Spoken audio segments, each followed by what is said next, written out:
Hari pertama menjadi menantu. Ibu mertua menyerahkan sebuah buku aturan. Isinya satu kalimat yang paling ia banggakan. Menantu paling rendah. Tidak boleh menyentuh meja makan sebelum orang tua selesai. Saya tersenyum. Saya setuju. Keesokan paginya, saya tidak memasak sebutir nasi pun. Dan dengan satu kalimat yang sopan, saya membuat seluruh keluarga Suryo Atmojo membeku di ruang makan mereka sendiri. Halo, sahabat. Selamat datang kembali di kanal ini. Tempat kita berbagi kisah-kisah rumah tangga yang menyentuh. Jika cerita ini menemani hari Anda, jangan lupa berlangganan. Kisah hari ini tentang sebuah buku aturan kuno. Seorang ibu mertua yang merasa berkuasa dan seorang menantu yang memilih patuh sampai ke titik terakhir. Mari kita mulai. Nama saya Kirana, 32 tahun. Saya bekerja sebagai manajer akuntansi di sebuah perusahaan di kawasan Sudirman. Sudah 8 tahun saya hidup dari angka. Angka tidak pernah berbohong. Kalau ada satu digit yang salah di neraca, seluruh laporan ikut runtuh. Saya terbiasa mencari digit yang salah itu, lalu memperbaikinya tanpa banyak bicara. Malam itu, saya resmi menjadi istri Bayu. Pernikahan kami megah. Para tamu memuji Bayu karena pandai memilih istri. Cantik, katanya. Sekaligus cerdas. Tetapi jauh di dalam hati, saya sudah tahu. Menjadi menantu di keluarga Jakarta Lama yang kental dengan adat dan gengsi tidak akan pernah menjadi jalan yang bertabur bunga. Rumah keluarga Suryo Atmojo berdiri di kawasan Menteng. Rumah kuno bertingkat dengan kursi jati tua dan altar leluhur yang selalu wangi dupa. Rumah yang indah, tetapi indah dan hangat adalah dua hal yang berbeda. Kamar pengantin kami ditata rapi, spray merah menyala. Sepasang bantal bersulam. Bayu menggenggam tangan saya. Matanya lelah setelah seharian menyambut tamu, tetapi masih hangat. Ia berbisik bahwa mulai sekarang, inilah rumah kami berdua. Ia akan selalu melindungi saya, katanya. Namun, sebelum kehangatan tangannya sempat menjalar, terdengar ketukan pintu. Kering. 3 kali. Pintu terbuka. Ibu Hartini masuk. Ibu mertua saya. Beliau masih mengenakan kebaya bludru hitam sejak acara tadi. Riasannya tebal. Matanya tajam. Dan ia tidak repot menyembunyikan raut wajah yang menekan. Di tangannya bukan kado pernikahan. Bukan amplop.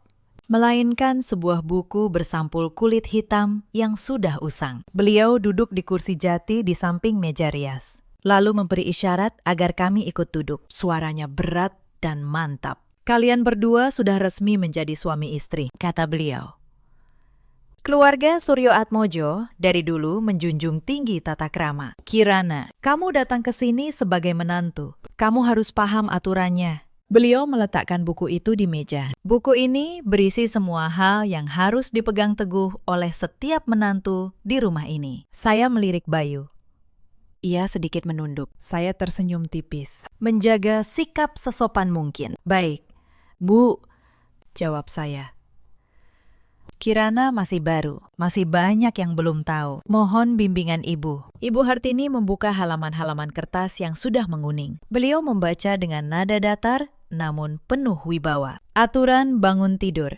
Aturan membersihkan altar. Aturan berpamitan setiap keluar rumah. Saya mendengarkan dalam hati dan berpikir.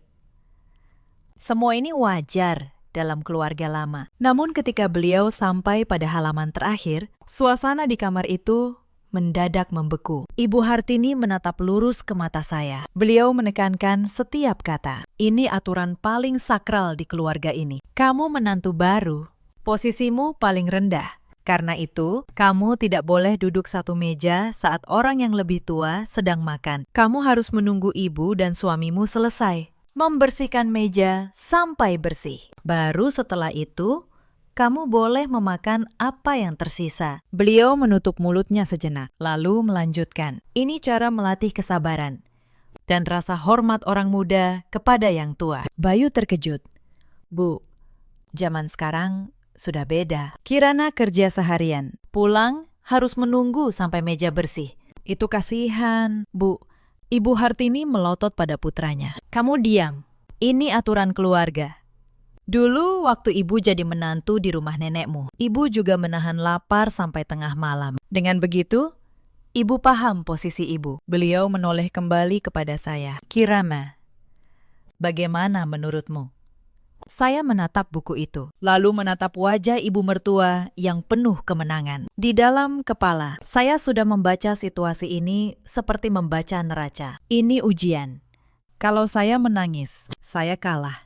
Kalau saya melawan, saya menjadi menantu pembangkang. Dan beliau punya alasan untuk menekan saya seumur hidup. Tetapi kalau saya setuju sepenuhnya, tanpa celah, maka aturan ini menjadi milik saya. Senjata yang ditulis oleh tangannya sendiri. Saya menarik napas dalam-dalam. Wajah saya tenang luar biasa. Saya menunduk sedikit. Baik, Bu, nasihat ibu sangat bijaksana. Kirana mengerti. Ibu ingin yang terbaik. Ibu ingin melatih kesabaran seorang wanita. Kirana akan mematuhi aturan keluarga ini sepenuhnya. Mulai besok, Kirana laksanakan persis seperti petunjuk ibu. Ibu Hartini tampak sedikit terkejut. Beliau tidak menyangka saya menyerah secepat itu. Beliau berdeham, menutup buku.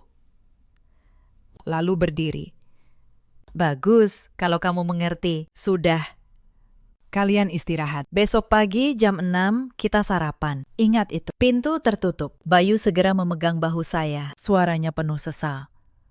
Kirana, maafkan Mas. Mas tidak menyangka ibu akan begini. Biar Mas bicara lagi. Saya menepuk pelan tangannya. Mas tidak perlu khawatir. Aku punya caraku sendiri. Aku akuntan. Mas, aku tahu cara menyeimbangkan neraca. Termasuk neraca antara hak dan kewajiban. Biarkan ibu melakukan apa yang beliau mau. Nanti Mas akan lihat betapa menariknya aturan ini. Malam itu, saya berbaring di pelukan Bayu. Tetapi pikiran saya sudah menyusun rencana. Sebuah rencana di mana saya akan memakai rantai yang baru saja ibu kalungkan di leher saya untuk menjeratnya dalam situasi yang tak pernah ia bayangkan. Tetapi malam itu, ia belum tahu apa yang sudah disiapkan menantunya. Jam weker berbunyi tepat pukul 5:30 pagi. Saya bangun. Hawa dingin pagi Jakarta menyelinap dari celah jendela. Seperti biasa, saya menyiapkan pakaian kantor yang rapi, merias wajah dengan ringan. Tetapi, alih-alih turun ke dapur seperti menantu baru yang patuh, saya justru duduk santai di depan meja rias. Membentuk alis, menyemprotkan sedikit parfum. Tepat pukul 6, saya turun ke ruang keluarga. Ibu Hartini sudah duduk di meja makan. Wajahnya tidak sabar. Bayu juga bangun, sibuk menyeduh teh. Melihat saya turun, ia buru-buru memanggil. Kirana, ayo siapkan sarapan. Ibu sudah menunggu. Ibu Hartini berdeham, melirik jam dinding. Lalu menatap saya tajam. Menantu baru, jam segini baru turun. Cepat ke dapur, buat nasi goreng atau apa saja yang cepat sebelum kita semua berangkat. Saya berdiri di anak tangga terakhir, tersenyum sangat manis. Tetapi kaki saya sama sekali tidak melangkah ke arah dapur. Saya menyilangkan tangan di depan dada. Suara saya lembut, namun jelas. Permisi, Bu. Kirana ingat betul nasihat ibu semalam. Ibu bilang posisi Kirana paling rendah. Tidak boleh menyentuh meja makan atau makanan sebelum orang yang lebih tua selesai. Kirana sudah pikirkan baik-baik. Kalau Kirana masuk dapur, menyiapkan piring, lalu tidak sengaja menyentuh makanan ibu dan Mas Bayu sebelum kalian makan, Kirana berdosa karena tidak sopan. Kirana tidak berani melanggar nasihat ibu. Ibu Hartini tertegun, sumpit di tangannya sedikit bergetar. Beliau menyipitkan mata. Jadi kamu mau membiarkan ibu dan suamimu kelaparan? Saya langsung menjawab. Suara tetap manis. Tentu tidak, Bu.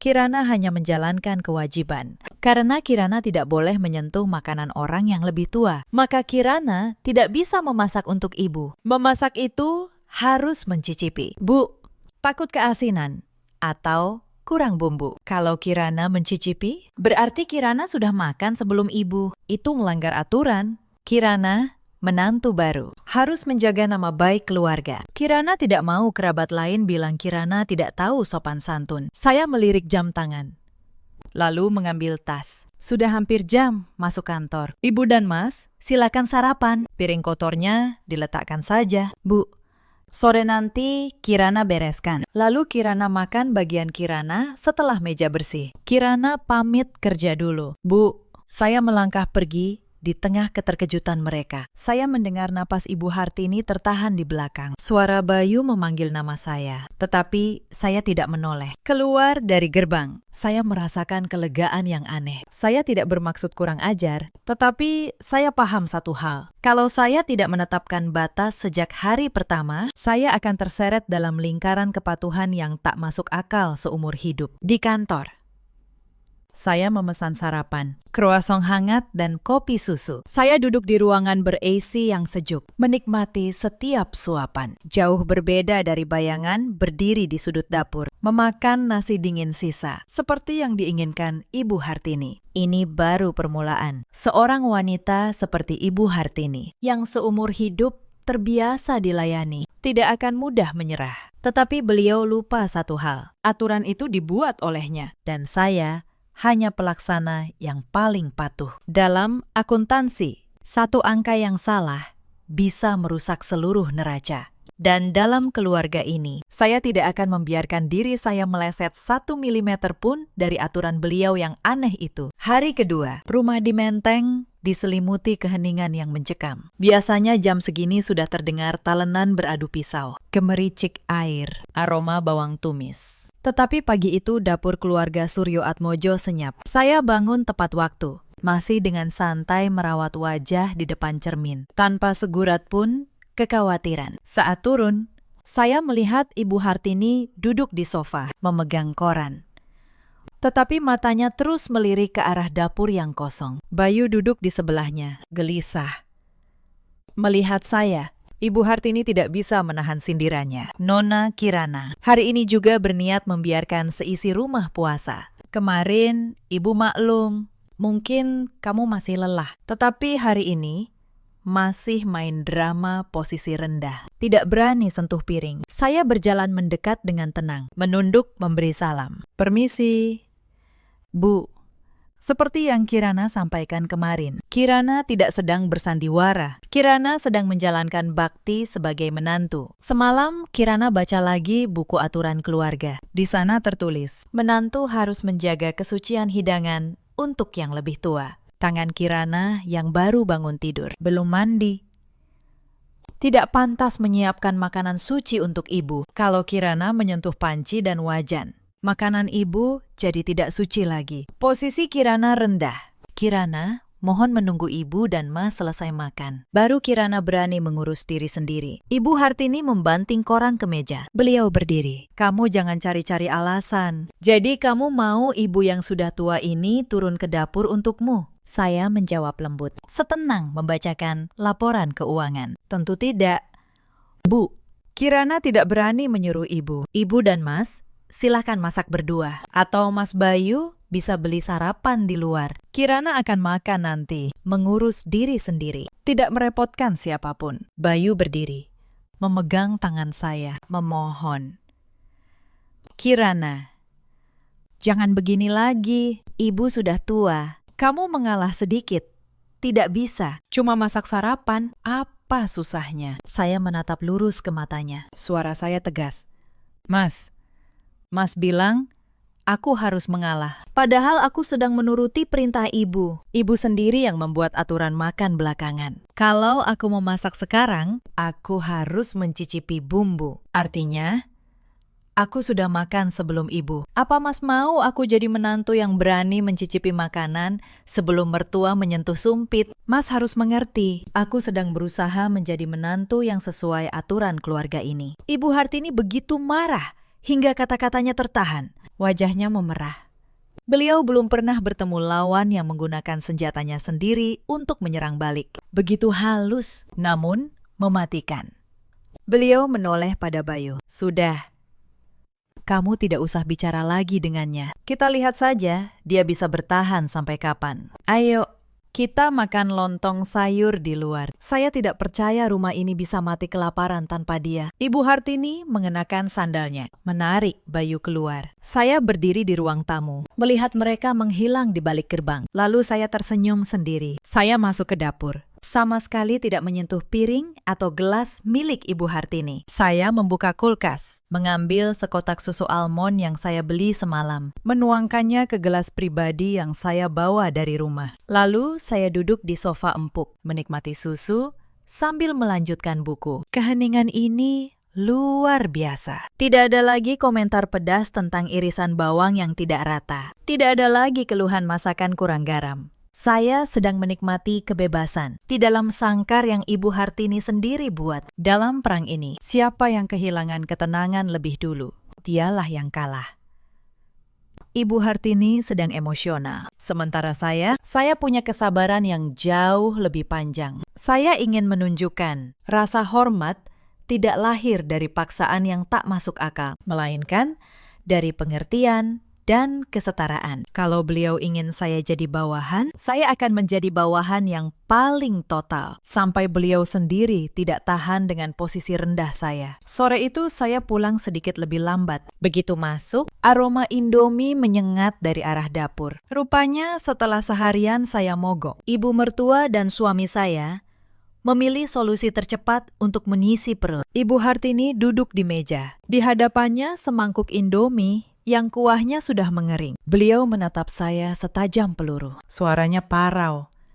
Kirana, hebat sekali kamu. Seharian penuh menghilang, membiarkan ibu mertuamu makan mie instan di rumah. Apa kamu masih punya nurani? Etika sebagai istri dan menantu kamu taruh di mana? Saya meletakkan sepatu hak tinggi dengan santai, lalu berjalan mendekat. Wajah saya justru penuh perhatian. Kenapa ibu makan Indomie? Mas Bayu kemana? Sampai membiarkan ibu sengsara begini. Harusnya Mas Bayu mengajak ibu makan di restoran. Ibu Hartini menggebrak meja. Jangan salahkan Bayu. Dia pulang kerja terlambat. Saya lelah, tidak mau kemana-mana. Kamu itu menantu. Kamu yang punya tanggung jawab urusan makan. Tidak berani sentuh piring orang tua. Itu cuma alasanmu untuk malas. Untuk menyiksa saya yang sudah tua. Saya menghela napas pelan. Duduk di kursi seberang. Tentu, dengan jarak yang sesuai dari meja makan beliau. Saya menatap lurus ke matanya. Suara saya berubah serius. Bu, ibu salah. Kirana tidak malas. Seharian di kantor Kirana bekerja keras. Tetapi Kirana selalu ingat pesan ibu. Posisi rendah tidak boleh menyentuh meja makan sebelum yang lebih tua selesai. Kalau Kirana masuk dapur, menyiapkan piring, lalu tidak sengaja menyentuh makanan ibu sebelum ibu makan, Kirana berdosa. Sekarang, apa ibu sudah selesai makan? Kalau sudah, dan mejanya sudah bersih, baru Kirana berani masuk dapur untuk memasak bagian Kirana. Ibu Hartini hendak memarahi saya lagi, tetapi beliau sadar ia sedang terperangkap dalam logikanya sendiri. Beliau tergagap. Ya sudah. Masak saja sana. Saya tidak melarang kamu memasak untuk saya. Saya menggeleng. Wajah saya penuh keyakinan. Tidak bisa. Bu, kalau Kirana memasak untuk ibu, artinya Kirana harus menyentuh bahan makanan, mencicipi, menyiapkan. Itu artinya Kirana ikut dalam proses makan orang yang lebih tua, padahal Kirana belum punya hak. Nanti ibu malah bilang Kirana menantu yang tidak tahu aturan. Berani setara dengan ibu. Kirana lebih baik menahan lapar. Lebih baik dimarahi karena malas, daripada dicap menantu tidak tahu sopan santun pada leluhur keluarga Suryo Atmojo. Ucapan saya bagai air es yang disiramkan ke wajah beliau. Ibu Hartini terdiam beberapa detik. Mulutnya ternganga. Argumennya sendiri tentang bakti menantu. Kini saya putar balik menjadi penghalang bagi dirinya. Saat itu Bayu yang melihat suasana tegang, buru-buru menengahi. Sudah. Masing-masing mengalah sedikit. Biar Mas beli apa saja untuk kita semua. Saya tersenyum. Mas beli untuk Mas dan Ibu saja. Aku sudah pesan makanan sendiri. Sebentar lagi datang. Aku akan makan di sudut dapur setelah Mas dan Ibu selesai. Sesuai aturan, aku tidak berani mengganggu meja makan. Saya berdiri dan naik ke kamar, meninggalkan Ibu Hartini di sana dengan semangkuk Indomie dingin dan rasa kekalahan yang mulai pahit. Saya tahu malam itu beliau tidak akan bisa tidur. Beliau mulai sadar, kekuasaan dapur yang selama ini ia banggakan telah berbalik menjadi belenggu bagi kenyamanannya sendiri. Dan saya, menantu kesayangannya, adalah orang yang memegang kunci, tetapi menolak membukanya karena saya sedang sibuk mematuhi aturan. Pagi hari ketiga, situasi belum membaik bagi Ibu Hartini. Setelah semalaman berpikir, mungkin beliau yakin kalau ia lebih keras, saya akan menyerah. Beliau bangun sangat pagi, sengaja membuat suara gaduh di dapur untuk membangunkan saya. Berharap saya turun meminta maaf, tetapi saya tetap tenang. Bangun tepat jam 6. Merias diri lebih cantik dari biasanya. Saat turun, saya melihat Ibu Hartini duduk di meja dengan sepiring lontong beli dari ujung jalan. Tampak dingin. Bayu duduk di sebelahnya dengan wajah muram. Ibu Hartini melihat saya, lalu menyindir. Lihat, sekarang rumah ini sudah seperti pasar. Mertua dan menantu punya jalan sendiri-sendiri. Apa kamu sudah puas? Saya mendekat dengan ekspresi terkejut. Astaga, kenapa ibu harus makan lontong beli di luar, Mas Bayu? Kenapa tidak bangun lebih pagi, membuatkan bubur untuk ibu? Ibu kan sudah tua. Makan makanan luar, nanti sakit perut. Bayu menghela napas. Mas kan tidak bisa masak. Kirana, kamu tidak mau masak. Ibu juga tidak mau ke dapur. Saya memotongnya. Suara saya penuh sesal, namun tajam.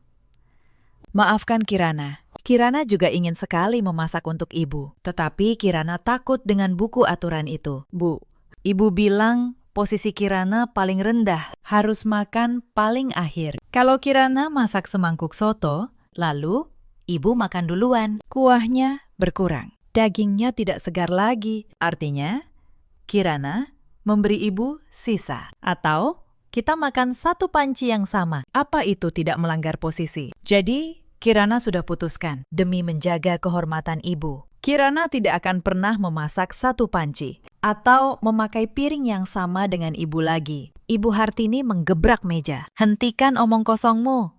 Kamu mau rumah ini hancur karena alasanmu. Saya menatapnya. Tatapan saya tiba-tiba menjadi sangat tulus. Kirana tidak sedang menyindir. Bu, Kirana bicara dari hati. Ibu ingin Kirana tahu posisi. Kirana sudah tahu sekarang. Posisi Kirana tidak boleh menyentuh meja makan ibu. Kirana akan melaksanakannya secara total. Mulai sekarang, Kirana urus makanan Kirana sendiri. Ibu dan Mas Bayu, silakan urus makanan kalian. Dengan begitu, meja makan ibu akan selalu bersih, suci. Tidak terganggu menantu rendahan ini. Saat itu, bel pintu berbunyi. Saya membuka pintu. Seorang kurir mengantar sekantong makanan yang harum. Saya membawanya ke dapur, meletakkannya di meja pantry, jauh dari meja makan Ibu Hartini. Aroma steak dengan saus jamur dan roti bawang panas menyebar ke seluruh ruangan, mengalahkan aroma lontong dingin di meja beliau. Ibu Hartini menatap kantong makanan saya, lalu menatap piring lontongnya. Wajahnya pucat karena marah. Saat ia mencoba memakai aturan untuk memaksa saya makan sisa, saya justru memakainya untuk makan lebih mewah darinya. Saya membuka kotak makanan dengan santai, mengambil pisau dan garpu, mulai makan di konter dapur. Saya tidak menawarinya, juga tidak menawari Bayu, dengan alasan yang sangat sederhana. Maaf, Bu, Kirana tidak berani menawari ibu makanan dari orang yang posisinya lebih rendah. Takut mengurangi wibawa ibu. Ibu, makan pelan-pelan saja. Kirana tunggu ibu selesai. Baru Kirana bereskan piring ibu. Kirana kan menantu yang patuh. Ibu Hartini duduk di sana. Lontong di mulutnya tiba-tiba terasa pahit. Beliau mulai paham. Wibawanya sedang terkikis oleh kepatuhan menantunya yang mengerikan. Dalam pertarungan ini, saya tidak menggunakan satupun kata makian. Tidak ada satupun tindakan kurang ajar. Saya hanya menggunakan apa yang telah beliau berikan pada saya. Beliau berdiri, meninggalkan piring lontongnya, lalu masuk ke kamar dan membanting pintu. Saya dan Bayu saling pandang. Ia menggelengkan kepala, sementara saya tahu. Saya baru saja memenangkan 1 ronde lagi. Malam itu, saat saya membaca laporan di kamar, Bayu masuk dengan wajah lelah. Ia duduk di samping saya, menggenggam tangan saya, lalu menghela napas panjang. Kirana, Mas tahu ibu keterlaluan dengan aturan itu. Tetapi lihatlah rumah kita sekarang. Ini bukan lagi rumah. Ibu sudah tua. Sebagai menantu, kamu mengalah sedikit saja. Apa ruginya? Saya meletakkan dokumen, berbalik menatapnya. Mata saya tidak menunjukkan kemarahan, hanya ketenangan yang dingin. Mas bilang, aku mengalah. Itu bagaimana? Apa aku pernah membantah ibu? Apa aku melanggar satupun aturan yang ibu berikan? Bayu menjadi canggung.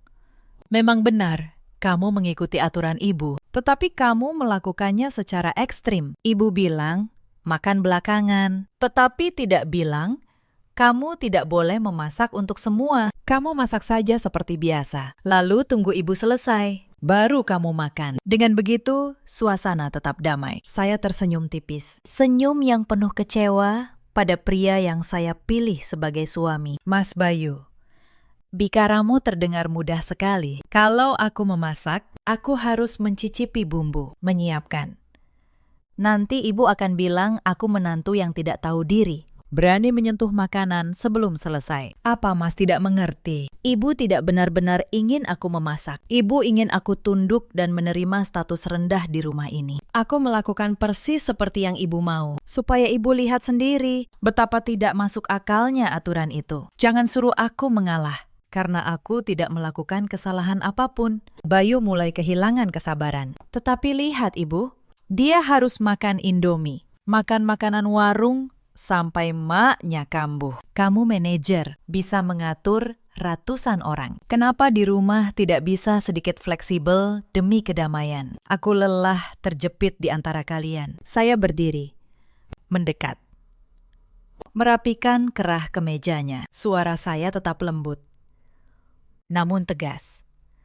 Masalahnya, Mas tidak berani menghadapi kenyataan. Kenyataannya, ibumu sedang memakai aturan usang untuk menyiksa menantunya. Dan Mas ingin istrimu menerima siksaan itu, supaya Mas bisa hidup tenang. Aku menikahimu karena aku mencintaimu. Tetapi aku datang ke sini bukan untuk menjadi budak dari pemikiran abad lalu. Kalau Mas kasihan pada ibu, kenapa Mas tidak turun tangan memasak untuknya? Atau Mas juga berpikir urusan dapur hanya untuk perempuan, dan perempuan berposisi rendah harus menerima perlakuan tidak adil? Bayu bungkam. Ia menatap saya seolah melihat orang asing. Mungkin ia tidak pernah menyangka gadis yang tampak lembut seperti saya punya argumen yang begitu tajam. Ia tidak bisa membantah, karena setiap kata saya didasarkan pada aturan yang ditulis sendiri oleh ibunya. Ia menyerah, berbalik, keluar dari kamar, melihat punggungnya yang lesu. Hati saya sedikit perih, tetapi saya tahu saya tidak boleh lengah.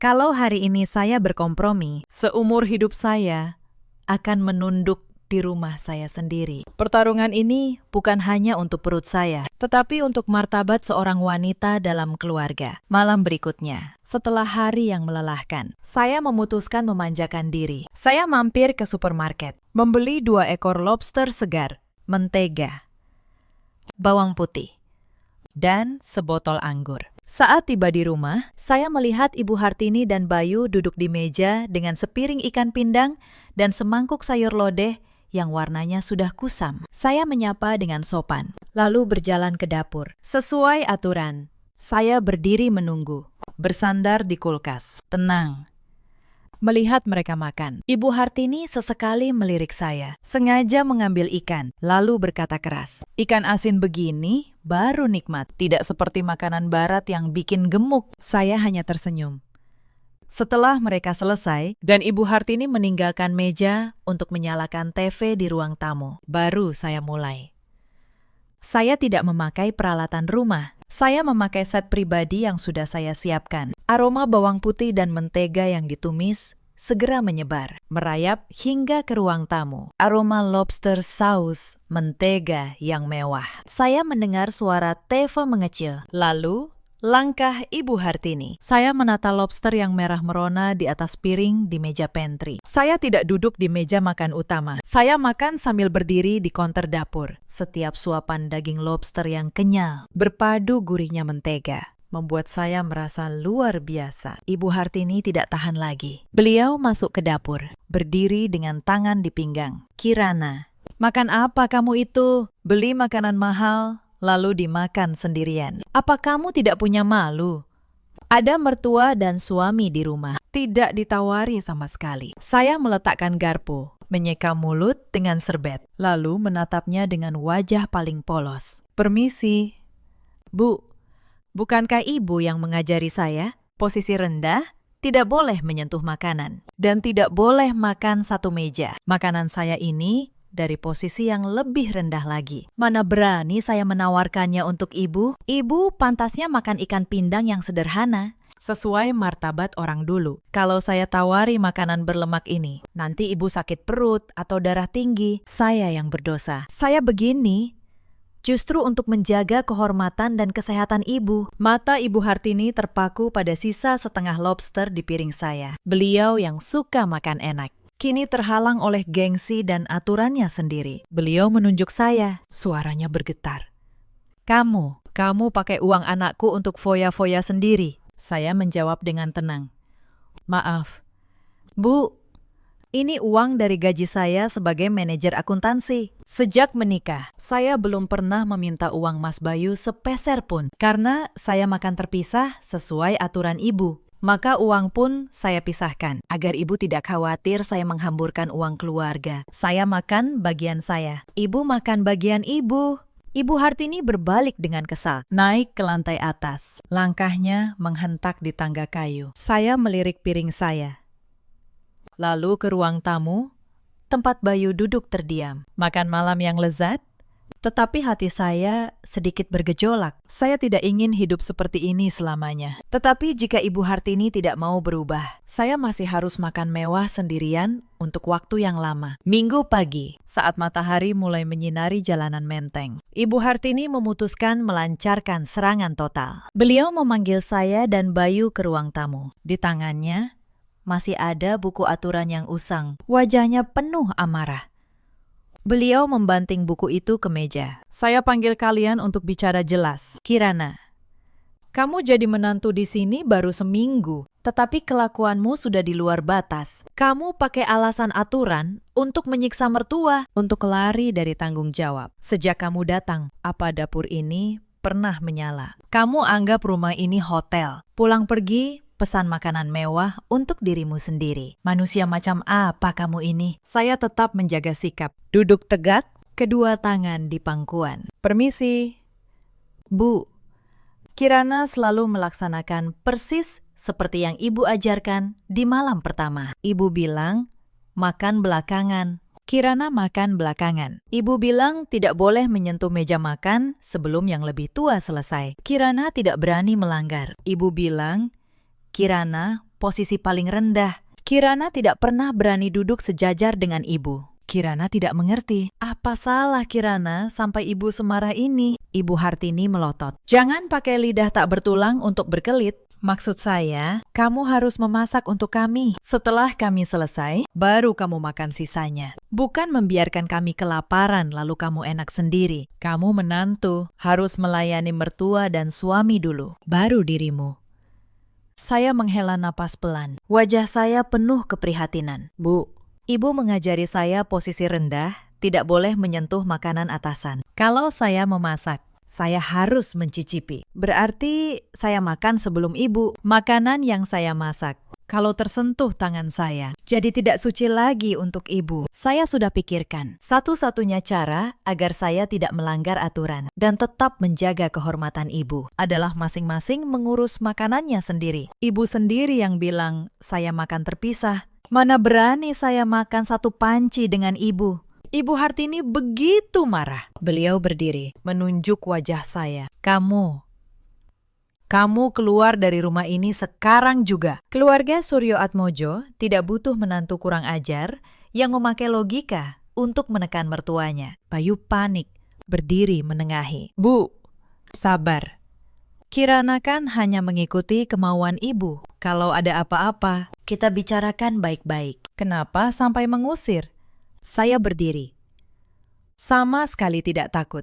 Saya menatap Ibu Hartini dengan tenang. Ibu mau saya pergi. Saya akan pergi. Tetapi sebelum itu, saya mau bertanya. Ibu membuat aturan ini untuk membangun keluarga bahagia atau untuk menciptakan penjara bagi menantu? Kalau ibu butuh pembantu yang penurut dan tahan banting, ibu salah memilih orang. Tetapi kalau ibu ingin menantu yang tahu sopan santun, namun juga punya harga diri, sebaiknya ibu tinjau kembali buku aturan itu. Saya izin ke kamar untuk berkemas. Saya berbalik.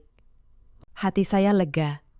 Saya tahu saya tidak salah. Kelemahan Bayu dan kekerasan hati Ibu Hartini telah membuat rumah ini sesak. Tetapi saya yakin Ibu Hartini tidak akan membiarkan saya pergi semudah itu. Karena ada satu kartu ekonomi yang belum ia perhitungkan. Saya sedang memasukkan pakaian ke koper saat Bayu berlari masuk. Ia memeluk saya dari belakang. Kirana, jangan pergi. Ibu cuma emosi. Aku mohon, tetaplah di sini. Aku akan bicara lagi dengan ibu. Saya melepaskan tangannya, berbalik. Mas, masalahnya bukan pergi atau tinggal. Masalahnya kesetaraan. Ibu menganggapku makhluk asing yang harus dijinakkan. Aku tidak bisa hidup seperti ini. Tetapi baiklah, demi kita.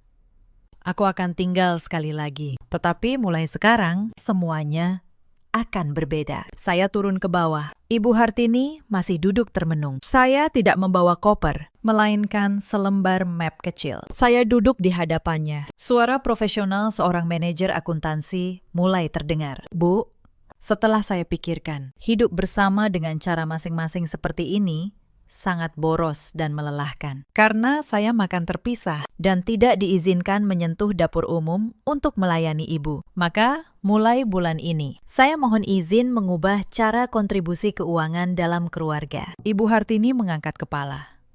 Kamu mau apa? Saya menjelaskan dengan tenang. Sebelumnya, Mas Bayu bilang, kami berdua akan memberikan 10 juta rupiah setiap bulan untuk biaya hidup. Namun karena saya tidak makan di rumah dan tidak memakai bahan makanan yang sama dengan ibu, jumlah itu tidak adil. Saya sudah hitung. Mulai sekarang, saya hanya akan membayar bagian saya untuk listrik, air, dan internet sesuai meteran.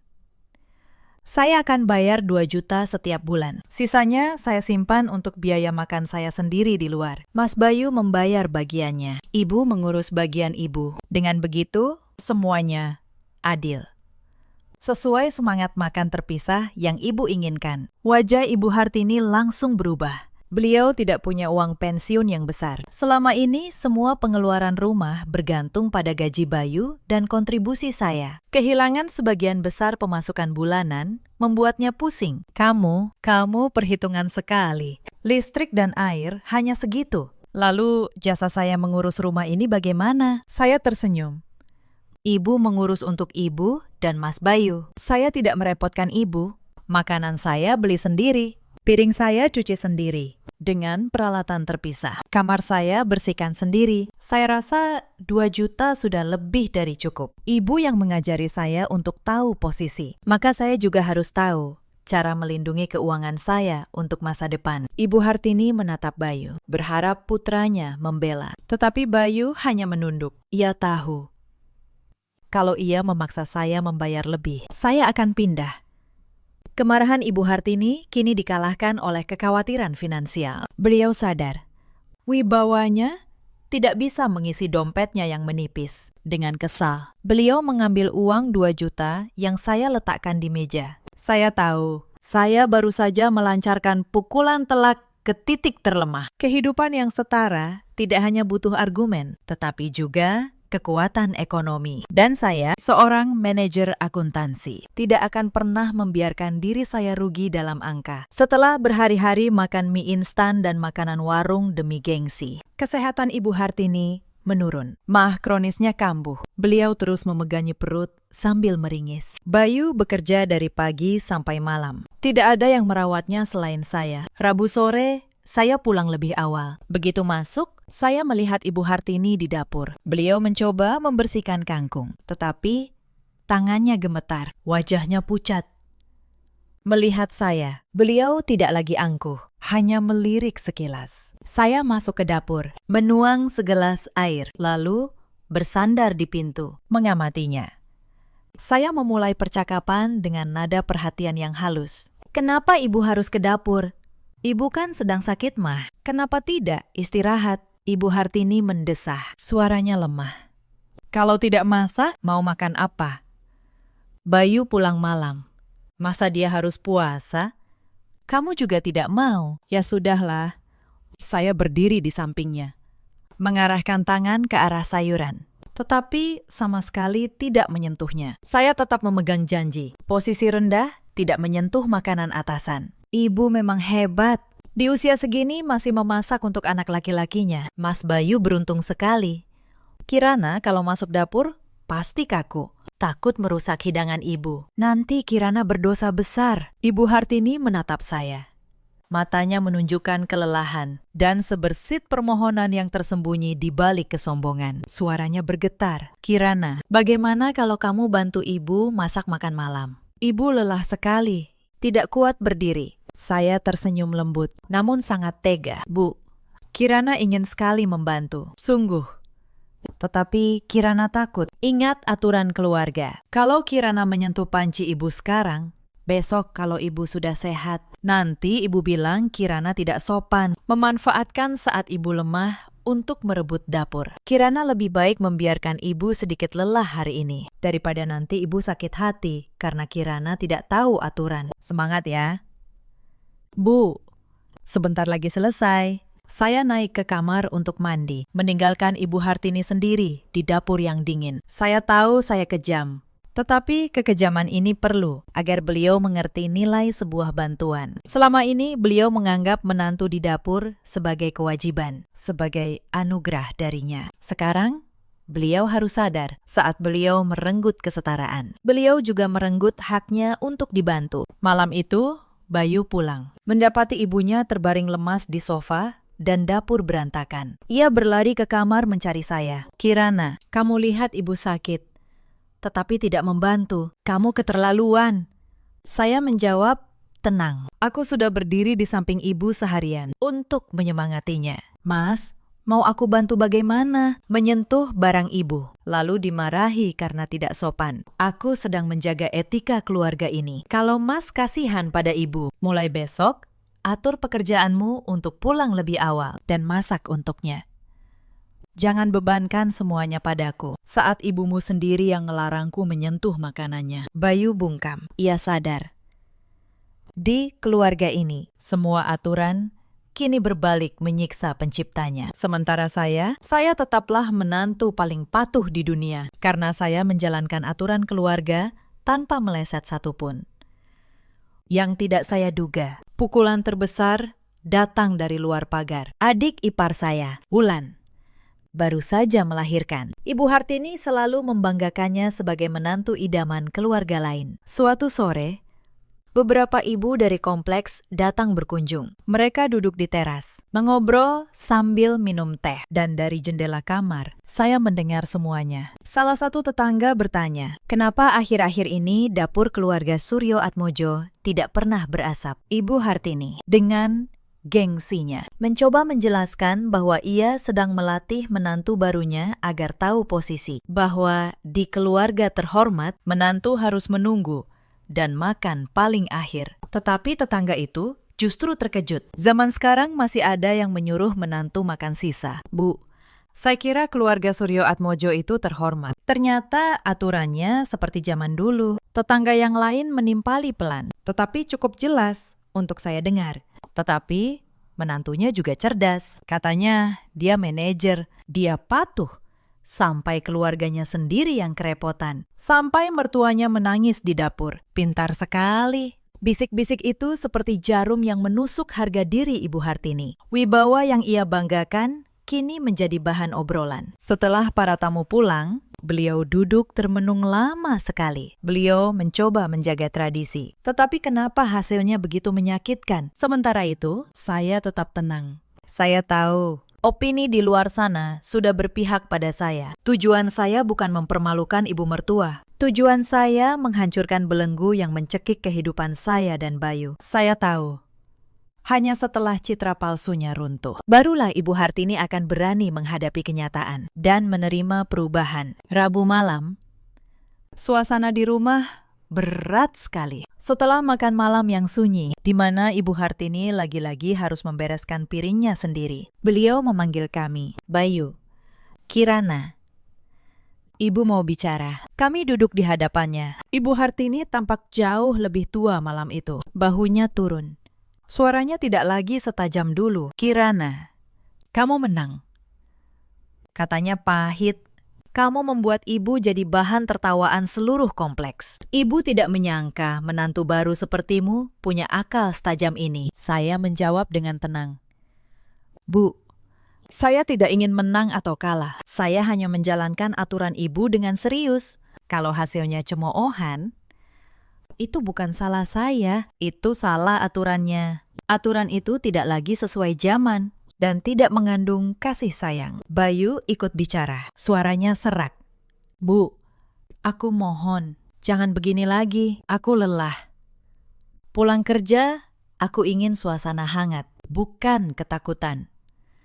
Aku sayang ibu, aku sayang Kirana. Tetapi kalau begini terus, aku tidak kuat. Ibu Hartini menghela napas. Kelelahan dan rasa malu membuatnya mulai goyah. Saya melihat celah itu. Saya mengeluarkan selembar kertas yang sudah saya siapkan. Ini apa?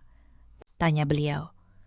Ini kesepakatan hidup bersama yang beradab. Bu, saya susun berdasarkan hak dan kewajiban semua anggota keluarga. Kalau kita ingin terus hidup di bawah satu atap tanpa kebencian, kita butuh aturan main yang baru. Aturan yang didasarkan pada kesetaraan dan rasa hormat, bukan kepatuhan tanpa syarat. Ibu Hartini mengambil kertas itu. Tangannya sedikit gemetar. Beliau mulai membaca pasal-pasal yang sudah saya pertimbangkan masak-masak. Saya menjelaskan satu persatu. Pertama, penghapusan total aturan makan belakangan. Di keluarga ini, semua setara. Makan malam adalah waktu berkumpul. Siapa pulang cepat, dia menyiapkan. Siapa pulang lambat, dia membantu setelahnya. Kita duduk satu meja, makan makanan yang sama. Kedua, soal keuangan. Saya dan Mas Bayu akan berkontribusi secara adil dan transparan. Uang itu untuk belanja, tagihan, dan menyewa asisten rumah tangga paruh waktu. Ibu tidak perlu bekerja keras, tetapi ibu juga tidak boleh memakai uang itu untuk mengontrol hidup kami. Ketiga, pekerjaan rumah dibagi rata. Hari kerja, saya pulang malam. Saya yang beres-beres setelah makan. Mas Bayu yang belanja atau membeli sarapan. Akhir pekan, saya yang memasak masakan kesukaan ibu. Ibu menjadi penasihat, bukan pemberi perintah. Terakhir, soal privasi. Ibu tidak boleh masuk kamar kami tanpa izin. Sebaliknya, kami juga akan menghormati ruang pribadi ibu. Semua masukan disampaikan dengan tulus, bukan dengan ancaman. Saya menatap lurus ke mata Ibu Hartini. Kalau ibu menandatangani ini, saya berjanji menjadi menantu yang paling berbakti. Saya akan merawat ibu saat sakit. Saya akan membanggakan keluarga Suryo Atmojo dengan kebahagiaan kami. Tetapi kalau ibu tidak mau, maaf. Saya dan Mas Bayu akan pindah besok. Saya sudah mencari apartemen. Mas Bayu harus memilih, tinggal di sini bersama ibu dalam kesepian, atau pergi bersama istrinya membangun kehidupan baru. Bayu menggenggam erat tangan saya. Ia menatap ibunya dengan mata memohon. Bu, aku mohon, biarkan kami hidup normal. Melihat ketegasan saya dan keputusasaan putranya, pertahanan Ibu Hartini runtuh. Beliau sadar, kalau ia terus mempertahankan aturan kuno itu, ia akan kehilangan satu-satunya putranya. Beliau menatap rumah yang ia jaga seumur hidup. Tetapi rumah tanpa kehangatan hanyalah bangunan kosong. Ibu selalu berpikir itu yang terbaik untuk keluarga. Bisiknya lirih. Ibu tidak sadar, dihina tetangga, ibu masih tahan. Tetapi kalau Bayu pergi, untuk apa ibu hidup? Ibu Hartini mengambil pulpen. Beliau menatap saya sekali lagi, seolah memastikan. Saya mengangguk tulus. Beliau menandatangani kesepakatan itu. Tanda tangannya sedikit bergetar, tetapi jelas. Bayu bernapas lega. Ia memeluk ibunya sambil menangis. Terima kasih, Bu. Ibu akan lihat. Keluarga kita akan jauh lebih bahagia. Saya mendekat dan menggenggam tangan Ibu Hartini. Untuk pertama kalinya, saya menyentuhnya tanpa rasa waspada. Ibu istirahat. Besok pagi, saya bangun pagi. Saya buatkan bubur ayam kesukaan Ibu. Kita sarapan bersama sebelum saya berangkat kerja. Ibu Hartini tidak menjawab. Beliau hanya membalas genggaman tangan saya. Kepatuhannya kali ini bukan kekalahan, melainkan penyerahan diri pada kesehatan dan cinta keluarga. Buku aturan usang itu kini hanya tinggal kenangan, digantikan oleh aturan cinta dan pengertian. Minggu pagi itu, matahari bersinar. Untuk pertama kalinya setelah sekian lama, dapur keluarga Suryo Atmojo kembali ramai dengan canda dan aroma masakan. Saya bangun pagi-pagi sekali. Ibu Hartini turun ke dapur dengan pakaian rumah yang sederhana. Beliau tidak lagi menunggu dengan wajah masam. Beliau mendekati saya. Sini, biar ibu yang urus sayurnya. Kamu kalau masak bubur harus terus diaduk. Nanti gosong. Saya tersenyum, menyerahkan sekat sayuran padanya. Iya. Bu, tolong. Ya, nanti saya tambahkan sedikit jahe. Biar perut ibu hangat.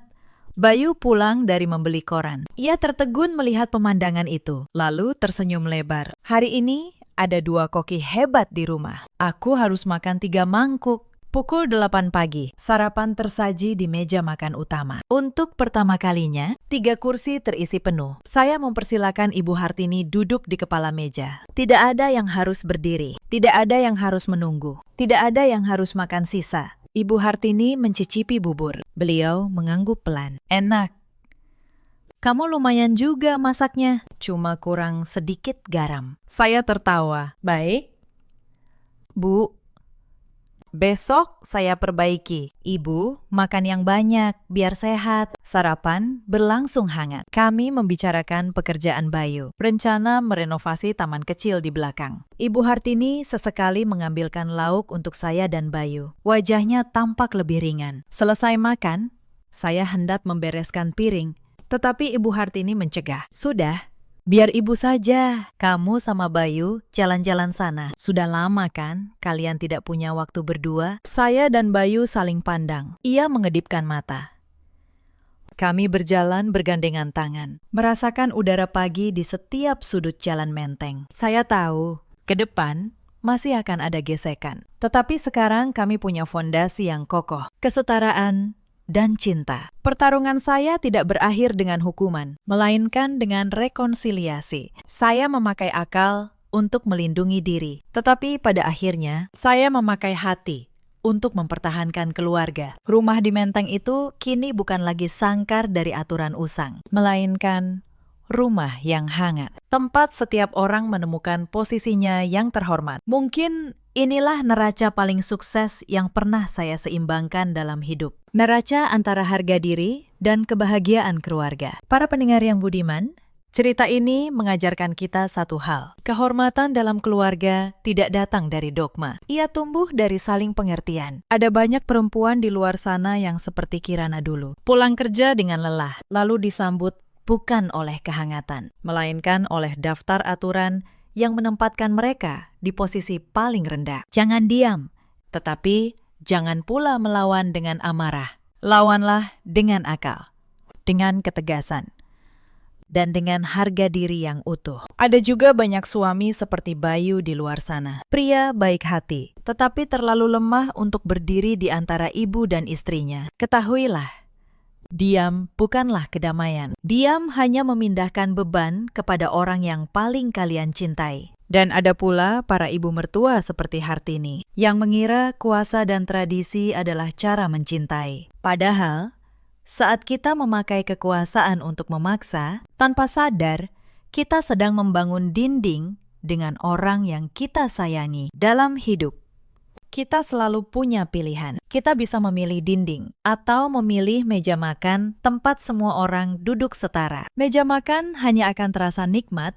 ketika semua anggota keluarga bisa duduk bersama dan berbagi dengan tulus. Bagaimana dengan kalian? Pernahkah kalian menghadapi aturan keluarga yang tidak masuk akal? Ceritakan kisah kalian di kolom komentar. Terima kasih sudah menemani sampai akhir.